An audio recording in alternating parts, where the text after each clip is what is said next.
Also tonight, the fraternity at the center of an outrageous and now discredited report of a campus rape is fighting back against Rolling Stone magazine. Phi Kappa Psi says it will pursue all available legal action against Rolling Stone. The fraternity calls that November 2014 story titled "A Rape on Campus" reckless, but no word on when a formal lawsuit will be filed.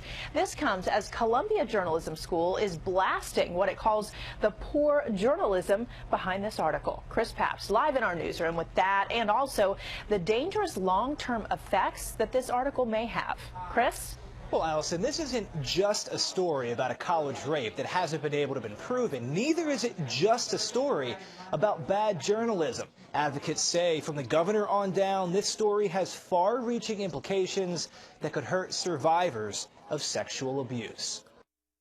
It was the product of failed methodology. An avoidable failure at every level of the magazine. That's how the Columbia Journalism Review described this November Rolling Stone article about a frat rape at UVA. In the aftermath, the magazine has issued a short apology, but the damage caused could be vast. Today, Virginia's governor released this statement, quote, "This false account has been an unnecessary and dangerous distraction from real efforts to combat sexual violence on our college campuses." The Attorney General said, quote, "Rolling Stone's failures have put survivors in a more difficult position. We remain committed to enacting survivor-centered reforms that will encourage reporting." I appreciate the comments of the Attorney General. Will Marling is the executive director of the National Organization for Victim Assistance. Somebody could now say, as a victim, well, I'm not going to report because look at the firestorm that this false reporting created. Marling cites statistics that only 3% of rapists go to jail, and more than half of all rapes are never reported to police, mostly because victims are afraid of not being believed. And the massive fallout to this Rolling Stone article could convince more victims to stay quiet. That as a society, we really don't believe victims.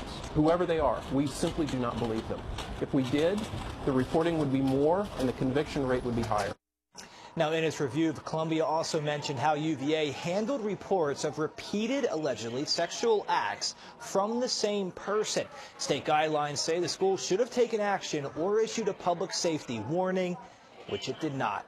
In the newsroom, Chris Papst, ABC 7 News. And Chris, as for the fallout at Rolling Stone, the magazine says no one will lose their job. The report's author, Sabrina Rubin Erdley, apologized, saying she will not repeat the mistakes that were made in the article.